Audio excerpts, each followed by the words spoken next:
Estoy grabando de nuevo. Entonces, ¿qué es lo que Feynman proponía para ilustrar esto mismo que estoy tratando yo de ilustrar? ¿Ya? Y es que decía, mira, ¿por qué? O sea, el rato que yo pregunto el porqué de algo, es como si yo estuviera preguntando cuál es la causa de ese algo. Entonces, digamos, si alguien dice, ¿por qué logro ver?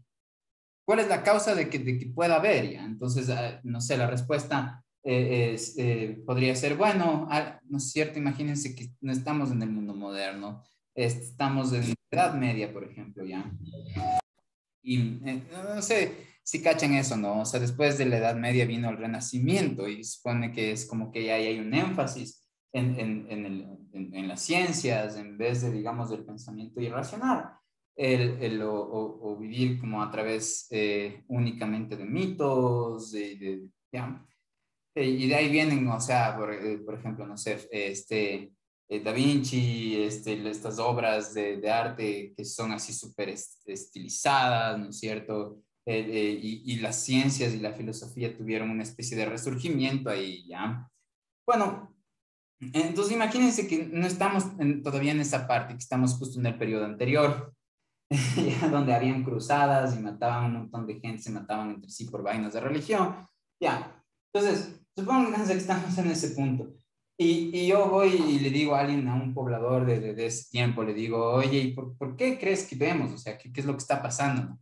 Entonces esta persona puede decir, verás, lo que pasa es que hay unos ángeles, no les vemos, pero están los ángeles ahí. Lo que vemos es como que sus acciones. Ya sabemos que están ahí los ángeles a través de estas acciones. ¿Y cuáles? Les pregunto, ¿cuáles acciones? Entonces usted me puede decir, lo que pasa es que los ángeles van y topan las paredes, de lo que sea que tú vayas a ver, y llevan esa información hacia tus ojos, ¿ya?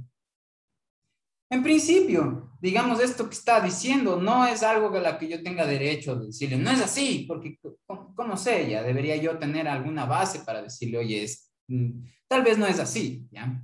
Este, y ahora, si es que vamos a tomar en serio esa explicación, deberíamos ver si es que, pucha, la velocidad del vuelo de los ángeles se va a mantener constante. Y se hace un montón de pruebas, ¿no? ¿Será que los ángeles interactúan con el aire como nosotros interactuamos con el aire? Porque, digamos, el aire hace cierta resistencia que nosotros nos deslicemos por el aire, ¿no es cierto? O sea, un paracaídas, por ejemplo, abren y lo único que está evitando que bajen tan rápido es que haya que está el aire, ¿no? Oponiéndose ocupando un espacio que está generando cierta resistencia a que ese espacio sea ocupado por otra objeto, que en este caso sería la suma de ustedes y el paracaídas, ¿no es cierto? Ya, entonces, habría, digamos, sería una cosa complicada, pero realizable de probar si es que en efecto son los ángeles los que nos traen eso a los ojos, ya. O sea, tenemos formas de ver eso, ya. Por ejemplo, en la luz, ya. Antes se pensaba que la luz viaja por alguna especie de medio. Entonces, la luz es una perturbación del espacio, que es una perturbación del espacio como cuando ustedes tienen un imán, ¿no? Cogen el imán, digamos que este es el imán, ya. Le pongo aquí. El espacio circundante se perturba de manera que si es que yo pongo un metal cerca del imán, ese metal va a sentir un jalón. Entonces, eso quiere decir que las locaciones alrededor del imán adquieren una propiedad que no tenían antes de que esté ahí el imán. ¿Sí? ¿Y qué propiedad es la de poder jalar las cosas? ¿Sí? Entonces, digamos, aparecen unas fuerzas, ¿sí? En esta perturbación del espacio. La perturbación del espacio se le conoce como campo, como en este caso le estoy hablando de un imán, sería un campo magnético. La luz resulta que es un campo electromagnético, es decir, es una perturbación del espacio es decir, las propiedades del espacio van cambiando y esa forma en cómo se perturba el espacio se difunde, digamos, oscilando, ¿no? Entonces, digamos, uh, antes se pensaba por ejemplo, cuando ustedes lanzan una piedra a un lago, lo que ven es que van a generarse olitas, ¿no? En este caso hay un medio, que es el agua, la que está perturbándose, la que pasa de estar en la superficie quieta a hacerse olitas y luego valles y crestas y valles y crestas y valles, ¿ya? Es como que en el vacío, entre el Sol y la Tierra, no hay nada material, no hay un medio material ahí por el cual avance esta perturbación. Entonces la pregunta era, ¿cómo rayos está avanzando la perturbación si no hay nada entre la Tierra y el Sol? Entonces, propusieron fue que existía esto, es, digamos, real, ¿no? Dentro de la historia de la física, ¿no? Propusieron que ahí había un medio material que nosotros, digamos, no conocemos, pero se postuló que había, que es el que se está perturbando cuando viaja la luz. Y este, digamos, le llamaban éter. Y la cosa es que la luz debía cambiar la velocidad, depende de cómo se movía en este éter. ¿Sí? Supónganse que ustedes quieren perturbar en vez de un lago de agua, quieren perturbar un lago, no sé, en vez de que líquido que usted dice agua es petróleo, digamos. Ustedes lanzan una bola y las ondas que se van a generar van a ser de una calidad distinta a las ondas que se generan cuando ustedes lanzan en el agua la piedra, ¿no? Las ondas que se generan tal vez avanzan más rápido que las que se generan cuando ustedes lanzan una piedra en el petróleo. Ya, entonces, la cuestión es que cómo avanza esta perturbación en ese medio era lo que querían ver, porque si es que, digamos, el medio de alguna forma cambiaba, podría generar que la onda llegue más lento o más rápido desde el Sol hasta la Tierra.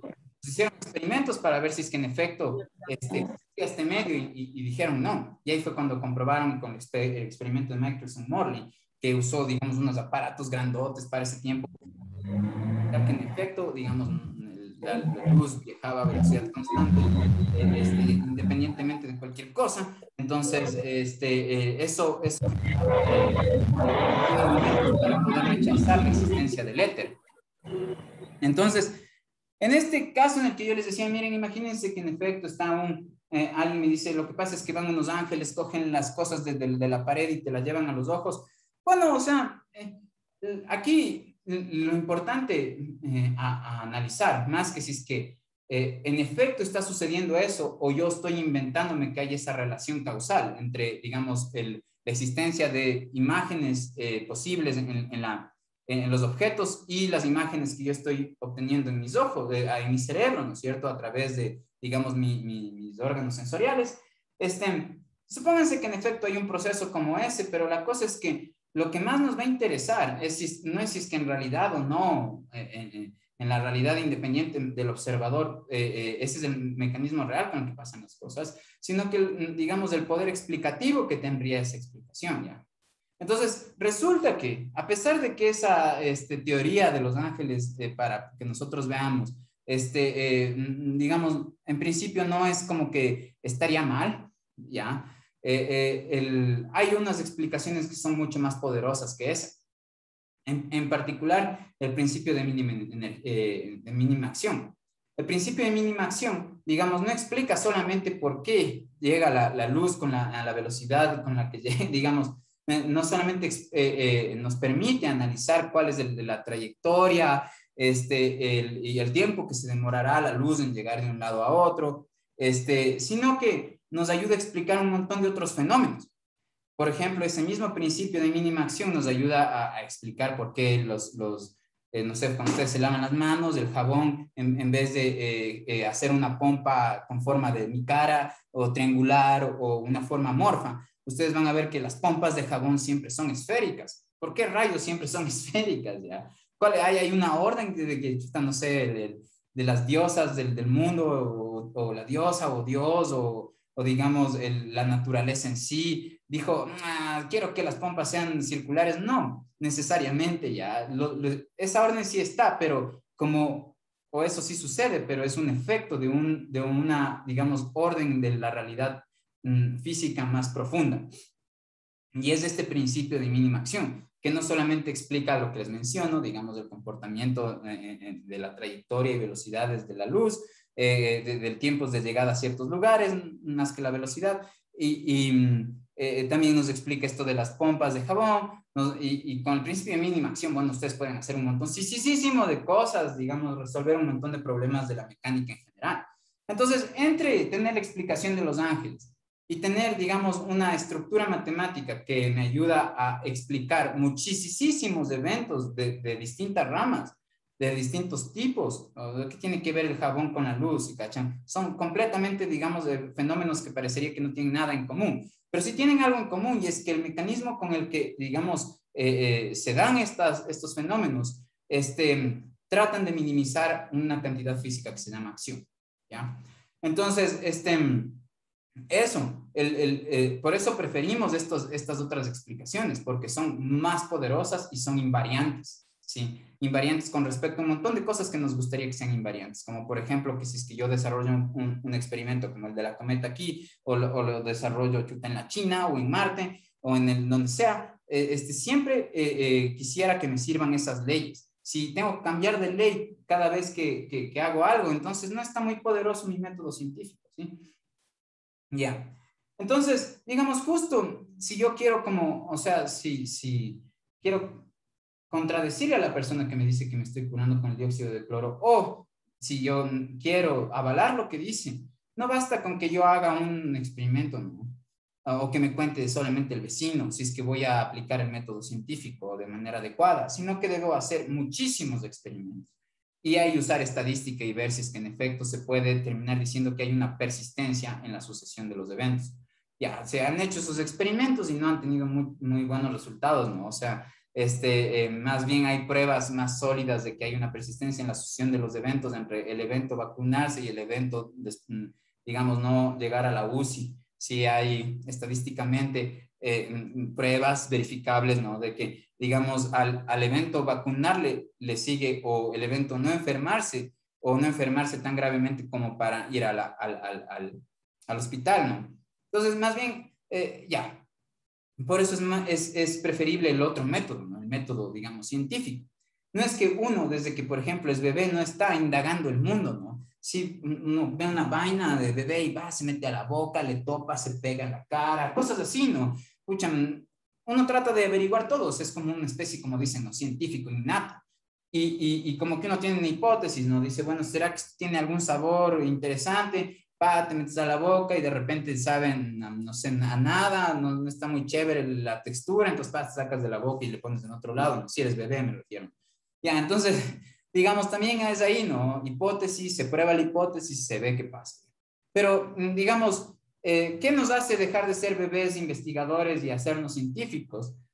Tener un conjunto de procesos que nos permitan de manera confiable ver si es que en efecto hay esta persistencia en la sucesión de los eventos, ¿sí? Y eso no pasa con las recomendaciones de la vecina, por ejemplo, muchas veces, ¿no? Hay otras veces que sí, ¿no? Como, no sé, ancestralmente usan, no sé, tal vez el floripondio para a través de sueños, ver cuál, si van a encontrarse una guanta en cierto sector de la selva ya. Digamos que eso han venido haciendo, pucha, no sé, 500 años, con resultados abrumadores, pucha, no tenemos nosotros una especie de historia escrita, así sistematizada de esas cosas, pero digamos la experiencia grupal es de que eso en efecto sí hay una persistencia en la sucesión de los eventos como para hacernos, digamos, estar predispuestos a pensar de que sí puede haber peso, o sea, te tomas el guante y tal vez si ves algo que posiblemente te pase después, ya. Ya, la cuestión es que sea como sea, el momento que vamos a analizar la realidad a la que tiene acceso nuestros sentidos, sí lo vamos a hacer de manera seria, deberíamos tener suficientes pruebas contundentes de que existe esta sucesión, esta persistencia en la sucesión de los eventos. Sea que es el caso del guanto y la adivinanza del animal que van a cazar, o sea que, digamos, es el humano haciendo la cometa, ya. Tiene que este proceso repetirse una y otra vez, independientemente de las circunstancias, independientemente de si es que yo soy como, no sé, creyente en las fuerzas, digamos, de la selva o no, independientemente si yo soy ecuatoriano, soy pucha boliviano o de Alaska, si desarrollo ese ritual aquí o allá. Si es que yo en efecto he encontrado una como regla de la naturaleza, eso se va a dar independientemente de varios factores. O yo tengo la opción de decir, bueno, esta regla no es tan general, pero funciona bajo estas condiciones. Pero es una obligación del investigador decir eso, es decir, no es esto tan general, funciona bajo estas condiciones. Entonces, digamos, eso es darle seriedad a lo que uno afirma, ¿no? Y no solamente impulsivamente irse porque en ese momento ve que algo, digamos, funciona como le gustaría que funcione, ¿sí? Y por eso ya decir, es que ahí hay una ley, como en el caso de que yo les contaba, nos pónganse que me da COVID, mi sistema es el que me cura, pero digamos, me tomé antes del dióxido de cloro, entonces la vecina se emociona porque le seguí su consejo y me curé, y la señora de ahí en adelante piensa que le debo la vida porque me curó del COVID ya. Entonces, digamos, pienso que eso no está tan fuertemente sustentado como tal vez 500, 600 años de física. Nuestras teorías físicas, por ejemplo, la teoría cuántica de campos es la teoría científica más exacta que se tiene ya. O sea, ustedes en la teoría pueden obtener un resultado con 8 decimales de exactitud con el experimento. 8 decimales en cuestiones que son partículas y vainas de propiedades, así que ni podemos tocar, ¿sí, cacho? Entonces, esa, digamos, precisión en cómo van a darse las cosas es una herramienta bien poderosa. O sea, algo está haciendo bien la humanidad en esa rama del conocimiento si tiene esa capacidad de predicción, ¿no? Ya, entonces, ahora, para responder la pregunta de Edison, que es bastante buena. Miren, ¿qué es lo que pasa si es que yo estoy caminando a 2 metros por segundo? ¿Qué quiere decir esto? Que hay una distancia de 2 metros que yo recorro en un segundo, ¿sí? Ya, entonces, digamos, ¿qué pasa si yo estoy caminando con esta velocidad y hay alguien al lado mío que está caminando con respecto a la misma velocidad? Entonces, la cosa es que aquí la velocidad es con respecto a qué. Entonces, si aquí estoy yo, este soy yo, y me quedo quieto con respecto a estas personas, ¿no? Si estoy yo quieto y cojo un cronómetro, ¿sí? Y digamos el piso está marcado, ¿sí? Entonces está marcado, aquí dice 1, 2, ¿no es cierto? Ya, entonces yo cojo un cronómetro y veo que avanzan 2 minutos, perdón, un segundo en mi cronómetro, cada que estas personas avanzan estos 2 metros. Entonces, ya que eso yo constato para esta de aquí, para esta de acá, para mí, para Juan Carlos, la velocidad de tanto esta persona como esta persona va a ser 2 metros por segundo. Entonces, vamos, digamos, explicitando esa información, haciéndola clara a través ya de notación. Entonces, esta va a llamarse la persona A y esta va a llamarse la persona B. Entonces, la velocidad de A, para Juan Carlos, ¿sí? Va a ser 2 metros por segundo. La velocidad de B para Juan Carlos, es la persona B, también va a ser 2 metros por segundo, ¿sí? Ahora, la cuestión es que eso es porque con respecto a donde yo estoy, ustedes avanzan 2 metros, se diferencian, digamos, yo estoy en el origen de coordenadas, aquí es 1, aquí sería 2, digamos, ¿ya? Entonces, ustedes se separan de mí 2 metros cada segundo, ¿sí? Y por eso yo digo que la velocidad de A y de B, es 2 metros por segundo con respecto a Juan Carlos, porque se separan de mí, distan de mí 2 metros por cada segundo. Ahora, para la persona A, ¿cuánto dista por cada que transcurre el tiempo la persona B? ¿Cuánto se separa la persona B de la persona A por cada segundo? Nada, ¿no? Es decir, si está caminando al lado mío, es como si yo tuviera un hermano gemelo cocido ya. Y yo digo, ¿cuál es la velocidad de tu hermano gemelo con respecto a ti? Yo, no sé, digamos, soy siamés, ¿no? Entonces, la velocidad que la otra persona que está yendo al mismo ritmo con respecto a mí va a ser cero, porque con respecto a las posiciones que yo ocupo, la otra persona no está desplazándose, no está distanciándose, no está alejándose con respecto a la posición en la que yo estoy. Yo aquí, que me quede quieto, afirmo que se están separando o están distando de mí 2 metros por cada segundo. Pero si yo tengo a alguien a mi lado, todo el tiempo, esa persona no está distando de mí nada. Es decir, la distancia que está recorriendo por unidad de tiempo con respecto a mí, cuánto se está separando de mí mientras transcurre el tiempo, es cero. Entonces, digamos, la velocidad de esta persona de aquí con respecto a la persona de acá es cero. ¿Sí? Entonces, eso se le llama velocidad relativa. Entonces, yo diría que la velocidad de A con respecto a B es cero. ¿Sí? Entonces, la velocidad de la persona A con respecto a B es cero. Y esto es una forma de notar eso. ¿Ya? Y a esto se le llama velocidad relativa. Entonces, Edison pregunta lo siguiente. Y ahora pensemos, miren, ¿cómo yo obtendría matemáticamente este cero? Pues lo que yo podría hacer, ¿sí? Es para obtener las velocidades relativas, lo que yo podría hacer es lo siguiente. Miren, la velocidad relativa la puedo concebir como la velocidad de A menos la velocidad de B, ¿sí? Esta sería la velocidad relativa. Así es como yo matemáticamente obtengo estos números que están aquí. Este número que, digamos, lo estoy justificando con razones, en este caso, digamos, puede sintetizarse la explicación que yo doy de por qué la persona que está viajando al lado mío tiene una velocidad cero con respecto a mí. Puedo sintetizar ese proceso explicativo en esta fórmula, porque a través de esta fórmula yo puedo obtener todas las velocidades relativas. Entonces, fíjense por qué puedo afirmar eso. ¿Cuál es la velocidad de A con respecto a mí, con respecto a la persona que está quieta? La velocidad de A con respecto a la persona que está quieta es 2, ¿no es cierto? Ya, y la velocidad de B con respecto a la persona B, perdón, la velocidad de B con respecto a mí que estoy quieto también es 2. Entonces, 2 menos 2 es justo el 0 que está aquí, ¿ya? Si a la velocidad que tiene, por ejemplo, B con respecto a mí, le quiero ver como velocidad relativa, puedo terminar diciendo que la velocidad de B con respecto a mí, ¿sí?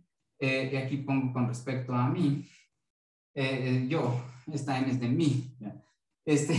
Puedo decir que la velocidad de B con respecto a alguien que está quieto, que en este caso es 2, menos la velocidad mía con respecto a alguien que está quieto, como esa persona, digamos, con respecto a un punto fijo en el suelo, si quieren verlo, la velocidad que yo tengo es 0 porque estoy yo quieto. Entonces, miren, 2 menos 0 es justo 2.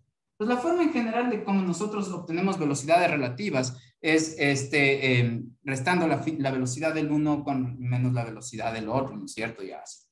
Ya, ahora, en este caso, ya, ahora, miren qué pasa si es que ustedes están viendo, voy a poner el ejemplo del bus, ¿no? Entonces están aquí en un bus, así. Ya, y aquí está una persona. Entonces yo estoy acá estoy quieto, ¿no? Ya, entonces, digamos que el bus dista de donde yo estoy a una tasa de 3 metros por segundo, ¿sí? Es decir, que por cada segundo, toda la totalidad del bus avanza 3 metros. Si la persona que está aquí está quieta, entonces esta persona también va a avanzar a 3 metros por segundo. Pero ¿qué tal si es que la persona además se mueve hacia adelante? Entonces, supónganse que para alguien que está sentado en el bus, ¿sí? La persona que está aquí dentro del bus se mueve, por ejemplo, dista de esta persona que está aquí a 1 metro por segundo, ¿no? Entonces, a esta le voy a llamar la persona B y a esta le voy a llamar la persona A. Entonces, la velocidad de B con respecto a, supónganse que es 1 metro por segundo, ¿sí? Ya, entonces, ¿qué es lo que va a pasar? Que la persona sentada, que es la persona A, está separándose de mí, que estoy quieto, a una tasa de 3 metros por segundo. Y a su vez se tiene que la persona B se separa de la persona A 1 metro por segundo. Entonces, esto nos hace pensar que, digamos, la velocidad de esta persona con respecto a mí, ¿sí? Va a ser 4 metros por segundo, porque no se, por cada unidad de tiempo, por cada segundo, está separándose los 3 debido a la separación del bus y está separándose 1 debido a que con respecto a alguien que esté quieto en el bus está distándose 1 en esa misma unidad de tiempo. Entonces, al final de cuentas, me estoy separando 3, 4 unidades de longitud por cada unidad de tiempo. ¿Sí? Entonces, sí, si alguien se mueve en el bus, depende de la dirección en la que se está yendo, la velocidad de la persona que está dentro del bus con respecto a alguien que está afuera va a cambiar. ¿Sí? Si yo hago esto, ¿sí? Digamos, veo que hay una cosa que, digamos, veo que el movimiento es de esta forma, ¿no? Para si yo estuviera en un bus y hago esto, el movimiento que voy a ver es ese mismo, ¿no? Uno que va solamente de arriba para abajo. Pero para alguien que está afuera, lo que va a pasar es que, me refiero a esto. Si yo dentro del bus lanzo algo, para mí esto va a ir hacia arriba y hacia abajo. No se va a ir hacia adelante. Pero para la persona que está afuera, este movimiento no va a tener esta trayectoria desde arriba hacia abajo, sino que el lanzamiento de esta cosa para alguien que está afuera, sí, va a ser algo de esta forma. Sí. El espacio. En la mecánica clásica, para cuando las velocidades de los observadores no son cercanas a la velocidad de la luz, el espacio y el tiempo no se ni contraen ni dilatan respectivamente. Entonces, los efectos, a ver, ¿quién me hizo la pregunta? A ver, ¿dónde está? Ay, perdón, estoy viendo mal. Aquí no es. No, ¿dónde veo? Ahí, ahí. Este, Luis, eso. El espacio y el tiempo no sufren en este aspecto, ya en este caso particular, porque la velocidad del bus y la velocidad de las personas no es ni el 1% de la velocidad de la luz. Cuando uno ve estos efectos relativistas de contracción del espacio y dilatación del tiempo, es para velocidades grandísimas, ¿no? Del 90% de la velocidad de la luz. Ahí uno ve puede constatar esta contracción del espacio y dilatación del tiempo. Es un problema, digamos, difícil de abordar si todavía no se tienen los conocimientos más básicos. Entonces, antes de hablarles de cosas de física moderna, necesitamos tener claras estas otras conceptos, pero es una buena pregunta, es decir, no tendría por qué el espacio y la medición del intervalo espacial y la medición del intervalo temporal ser el mismo para todos los observadores. Eso es, digamos, lo que nos dice la relatividad especial de Einstein. Bueno, entonces esto con respecto a este caso ya del bus, ¿no? Ahora, a ver. Sí, sí, la velocidad es justo, es una buena pregunta esa. O sea, me dicen, ay, verga, perdón, ¿dónde está fichado? Edison me vuelve a preguntar si es que van a haber dos velocidades, uno para la persona que mira desde adentro del bus el movimiento y otra para la persona que está fuera del bus viendo el movimiento. Sí, tiene razón. Ahora, justo, digamos, pueden variar la velocidad con la que cada uno de esos observadores dice que algo va, ¿sí? Es justo lo que estoy diciendo. La velocidad, digamos, aquí sería un concepto como relativo, ¿sí? Depende del observador. Si alguien va corriendo con respecto a mí, lo que pasa típicamente en los carros, ¿no? Miren, ustedes están yendo en una velocidad así, viene otro carro con la misma velocidad, pero en dirección opuesta a ustedes, pero parece que el carro que está en dirección opuesta a ustedes va rapidísimo. ¿Sí? Va mucho más rápido de lo que en efecto parece, sería coherente con lo que marca en el velocímetro, ¿ya? Entonces, digamos, ¿por qué se da eso? Porque, por ejemplo, si ustedes van en un carro a 60 kilómetros por hora, ¿sí? 60 kilómetros por hora, esta es la velocidad de este carro, y acá viene otro carro, pero con la dirección opuesta. La velocidad de este otro, supónganse que también es 60 kilómetros por hora, pero como va en la dirección opuesta, se suele usar este signo para decir que está en el sentido opuesto la velocidad, ¿no? Se cambia de signo. Entonces, la velocidad de este sería 60 y la de este sería menos 60. Entonces, miren, ¿cuál es la velocidad relativa del carro 2 con respecto al carro 1? Entonces, la velocidad relativa del carro 2 con respecto al carro 1 es la velocidad, veamos más bien así, la velocidad del carro 1 con respecto al carro 2. ¿Sí? ¿Cuál es? Entonces, esto sería igual a ver, espérense un ratito, bla, bla. Ya, entonces, más bien aquí. Sí, así es, al revés. Ya. Estoy solamente dudando de la notación que usé hace un momento. Entonces, la velocidad del 2 con respecto a la del 1, ¿sí? Se obtendría haciendo esto, ¿no? La velocidad de 2 menos la velocidad de 1, como mencioné hace un momento. Entonces, la velocidad de 2 con respecto a 1 en este caso sería, miren, la velocidad de 2 es menos 60 y la velocidad de 1 es menos 60, ¿sí? Entonces, aquí la respuesta es menos 120, ¿ya? Entonces, la rapidez, miren, con la que nota que va, es el doble de la rapidez que marca su velocímetro y el doble de la rapidez que marca el velocímetro de aquí, donde el velocímetro es como una especie de pasajero robot que va midiendo la velocidad de estos objetos con respecto a algo quieto en la calle, ¿ya? Y este signo menos lo que dice es que está yendo en contra de la dirección de este. Entonces, sí, en efecto, la velocidad de este está yendo, la velocidad incluye no solamente, digamos, cuán rápido va, sino también la dirección. Entonces, como en este es un fenómeno que va en una sola línea recta, la dirección estaría definida por el sentido en el que se van, si es que van en la línea recta pero hacia adelante o si van en la línea recta hacia atrás. Entonces aquí, digamos, el sentido en el que viajan está reflejado en el signo. Entonces la velocidad de este con respecto a este, como aquí está el menos, lo que quiere decir es que está yendo en la dirección opuesta a la que este va, y la velocidad que se nota es 120. Entonces sí, en efecto, la velocidad depende del pasajero, ¿sí? Del observador del movimiento, pero aquí lo que se mantiene constante son las reglas de transformación, ¿ya? Y justo estas se le llaman reglas de transformación galileana que nos permiten conocer cuál es la velocidad justo lo que les mostraba hace un rato, ¿no?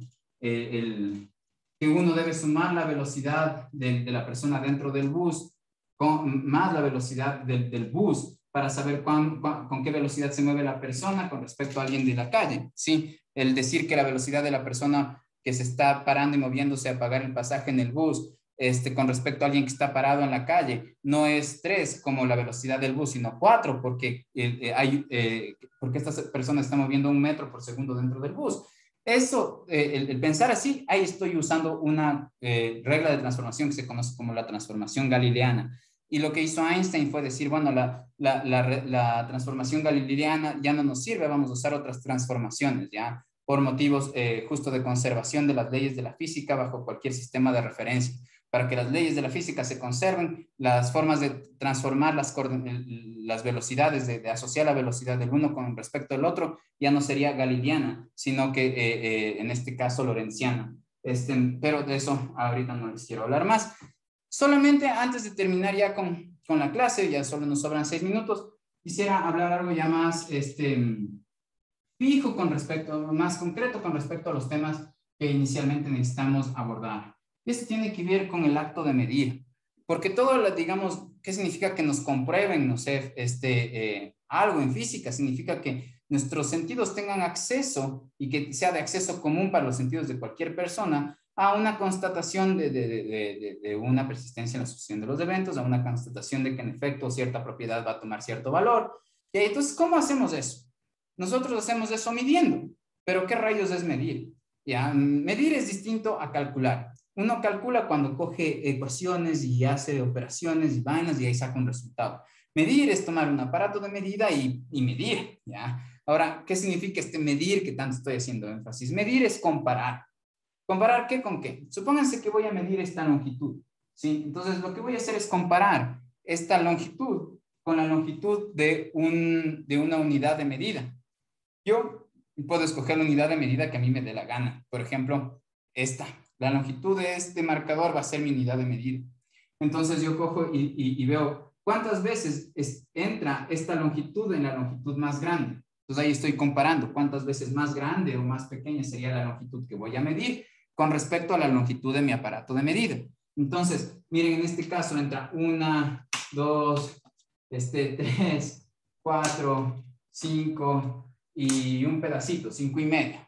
Entonces yo podría decir que la longitud de esta línea es 5,5 unidades marcador, ¿sí? Y ahora, la cosa es que la unidad marcador es una que me estoy inventando ahorita, no es una convención como la que hubo cuando se convino acerca del metro, ¿no?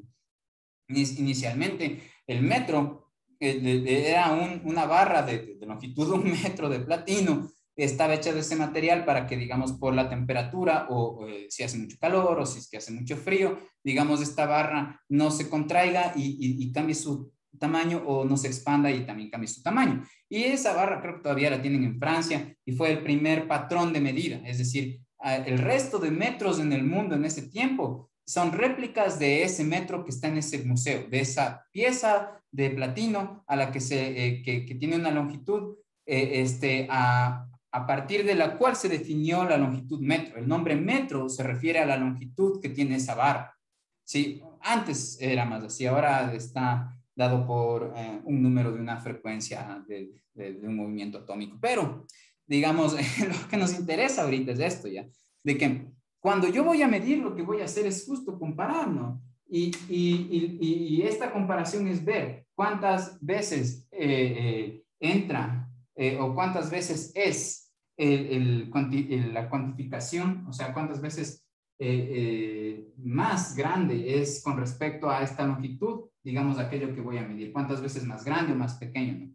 La cosa es comparar lo que se va a medir con el instrumento de medida, la propiedad que se va a medir con la misma propiedad, pero de su instrumento de medida, y ver cuántas veces es, en cuestión de cuantificación, cómo se cuantificaría esa propiedad que uno va a medir con respecto a la misma propiedad que tiene, que usamos en nuestro instrumento de medida.